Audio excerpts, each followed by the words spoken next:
everyone and welcome to UPSC Unstoppables. My name is Shivangi Gautam और आज के क्लास में हम डिस्कस करने वाले हैं about the important articles in the Hindu newspaper. तो before we begin, please like the video, share it as much as you can and subscribe to the Unacademy channel UPSC Unstoppables. अब आज की अगर हम important articles का discussion करें from the current affairs point of view, the first important article was about the Supreme Court. तो the first important article was about the Supreme Court. तो Supreme Court ने verdict को reserve करा है wherein जितने भी pleas थे for the Tamil Nadu law related to jallikattu. ये क्यों important है, क्या और किस पेपर से relevance है इसका एक बार देखते हैं.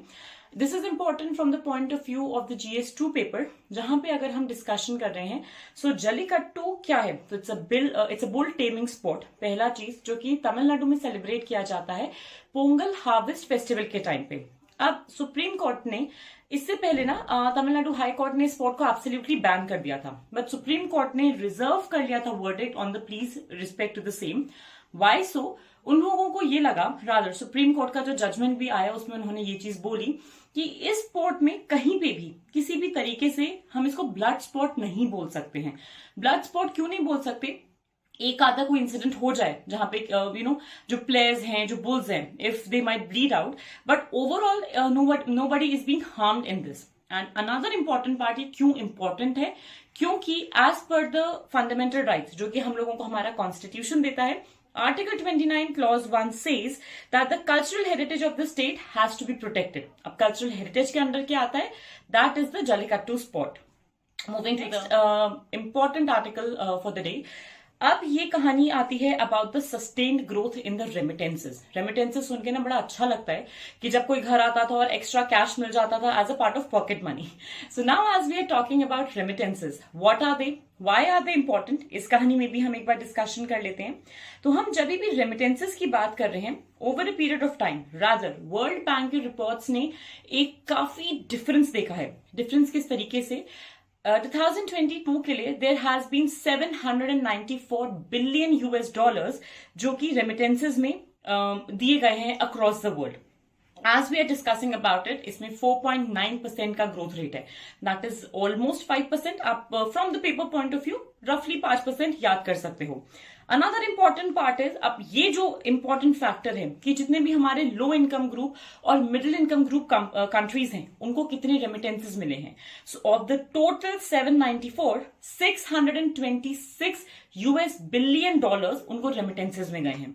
अब बात करें हिंदुस्तान की, पहली बार ऐसा हुआ है that India has touched $100 billion in remittances, which in itself is huge amount. अब सबसे सवाल ये आता है, सबसे इंपॉर्टेंट सवाल, कि भैया इतना पैसा हमारे देश में भेजा किसने? There are two groups of countries for the same.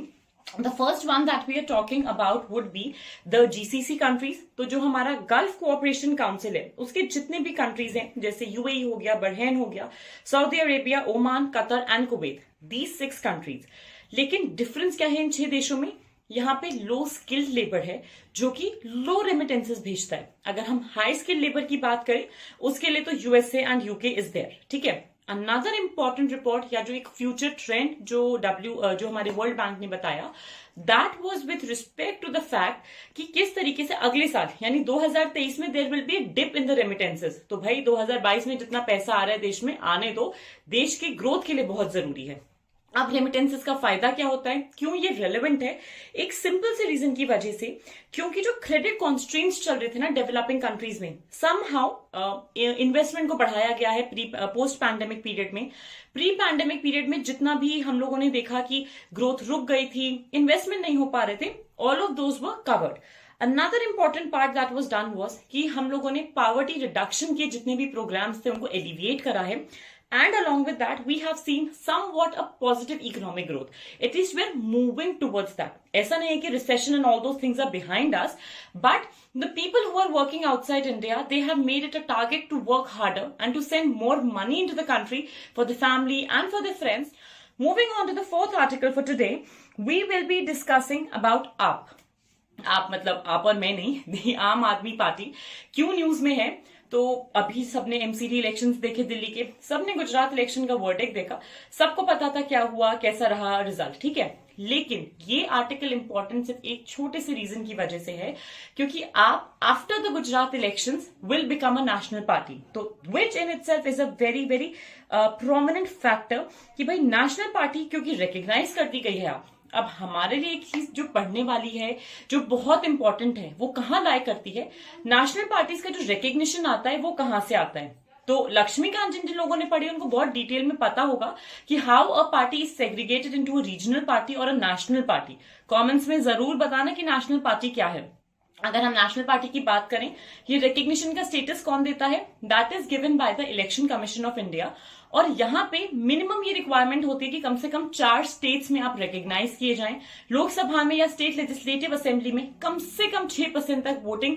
जो vote to the next article for the day, हम डिस्कस करेंगे about the wild life bill. अब ये जो वाइल्ड लाइफ कंजर्वेशन बिल है, वाइल्ड लाइफ प्रोटेक्शन बिल है, ये राज्यसभा में टेबल किया गया था एंड राज्यसभा ने रादर इस बिल को क्लियर कर दिया है। हमारे लिए क्यों इंपॉर्टेंट है, एक सिंपल सी रीजन की वजह से, that with the ongoing changes, जहां पे हिंदुस्तान कोशिश कर रहा है कि 2070 तक हम किसी भी तरीके से जीरो एमिशंस की तरफ चले जाएं, हमको वाइल्ड लाइफ को भी कंजर्व करना बहुत जरूरी है, बिकॉज वो एक बहुत इंपॉर्टेंट स्पीशीज बोल सकते हो, रिसोर्स बोल सकते हो, नेचर्स गिफ्ट बोल सकते हो, which has been bestowed upon us. So this wild life conservation bill will be seeking to prevent and conserve, and rather you the next article, another prominent part comes is with respect to article 224A। क्या है ये, क्यों पढ़ना है ये article आता है supreme court से related. In what form and in what capacity, एक बार जान लेते हैं। तो जितने भी हमारे एडहॉक जजेस होते हैं ना, जिनका अपॉइंटमेंट होता है, ये बोला गया कि भाई इस पूरे के पूरे प्रोसेस को ना थोड़ा लेस कम्बरसम कर दो। भाई जो भी एडहॉक जज आएगा उसके लिए इतना लंबा चौड़ा प्रोसेस की जरूरत नहीं है। क्यों? क्योंकि एडहॉक जजेस आर टेम्पररी जजेस। अब ये आते कब हैं और क्यों इनको लेकर आते हैं, वो भी एक बार पढ़ लेते हैं। हम जब भी बात करते हैं एडहॉक जजेस की ना, 2 चीजें इंपॉर्टेंट हैं। सुप्रीम कोर्ट का हमको पता है कि अपना कलीजियम सिस्टम है, जिसके थ्रू वो हाई कोर्ट के, सुप्रीम कोर्ट के जजेस को अपॉइंट करता है, पहला चीज। दूसरी चीज की अगर हम बात करें, जितने भी एडहॉक जजेस हैं वो तब आते हैं जब जितनी भी बेंच है ना सुप्रीम कोर्ट की, वहां पे कोरम नहीं है जजेस का, कि केसेस ज्यादा हैं एंड समहाउ जजेस की शॉर्टेज चल रही है। तब जो रिटायर्ड जजेस होते हैं सुप्रीम कोर्ट के, उनको लेकर आया जाता है एज अ एडहॉक जज। अब इस पूरे के पूरे प्रोसेस में प्रेसिडेंट का अप्रूवल चाहिए, काउंसिल ऑफ मिनिस्टर्स और प्राइम मिनिस्टर के साथ there are discussions for the same, और ये बहुत लंबा कमर्सम प्रोसेस हो जाता है। So to make life easy, it is being talked about कि हम कैसे इस आर्टिकल 224A के अंडर जितने भी प्रोमिनेंट पार्ट्स आते हैं, उस पूरे के पूरे प्रोसेस को थोड़ा एग्जामिनेशन, ठीक है, क्योंकि हम बिल्स की ऑलरेडी बात कर ही रहे हैं। तो again there was another bill which was the energy conservation act, उसको भी अमेंड करने की बात की गई है। ये जो एनर्जी कंजर्वेशन एक्ट है, ये 2002 में आया था, और इस बिल को अब अमेंड किया जा रहा है so that we can conserve, obviously we can conserve energy, we can switch over to the renewable sources of energy. हमारी जो डिपेंडेंस है फॉसिल फ्यूल पे, हम उसको कम कर पाए। And the most important thing, हम किस तरीके से एनर्जी को एफिशिएंटली यूज कर सकते हैं ताकि हम वेस्ट ना करें energy, the maximum energy which can be, ऐसे कर सकते हैं। Finally moving to the last article for today's class, हम डिस्कस करेंगे about ETCA, the economic and technological cooperation agreement. ये ETCA क्या है? ETCA एक ऐसा अग्रीमेंट है जो हिंदुस्तान का कई देशों के साथ है, बट आज हम सिर्फ एक स्पेसिफिक कंट्री में इसको, या एक स्पेसिफिक कंट्री के रिलेशन में इसको पढ़ने वाले हैं, वो है श्रीलंका। श्रीलंका ने इंडिया के साथ जो ETCA के नेगोशिएशंस हैं उनको वापस से रिज्यूम कर लिया है। अब 2 चीज तो हमको पता ही है कि इकोनॉमिक आता है इसमें, टेक्नोलॉजिकल अग्रीमेंट आता है। As a result of that, India Sri Lanka के जो भी MOU साइन होंगे वो इन्हीं दोनों से रिलेटेड होने वाले हैं।